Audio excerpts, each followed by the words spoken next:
یک جوان 20 ساله زوده تاجیکستان را که در شرکت یاندکس ایده باعث غذارسان یا کوریر کار میکرد در شهر مسکو در ایستگاه اتوبوس ریازانسکی پراسپکت از گردنش کار زدند.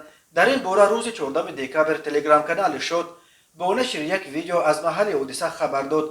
در ویدیو دیده می شود که کرکه خدمترسان و قوطی زرد خدمترسانی با لوگوتیپ یاندکس ایده در روی خرک ایستگاه گذاشته شدند. بنا به اطلاع این کانال حملگر 40 سال داشته از ولایت کی میرود و در حالت حمله به جوان تاجیک مست لایقیل بوده است.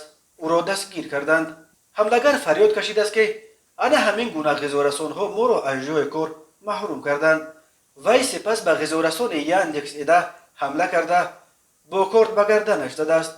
گفته می شود در خبر با تکیه به شاهدان حادثه بنا به اطلاع نشریه جوان تاجیک جراحات وزنین برداشته خونش زیاد رفته است. او را در حالت میانه وزنین در بیمارستان بستری کردند. در شرکت یاندکس به تلگرام کانال شاد گفتند که ما از این حادثه به شوک افتادیم و در رابطه با مقامات حفظ حقوق قرار داریم. کوشش کرده ایستاده‌ایم که غذارسان را پیدا کنیم و به او کمک رسانیم.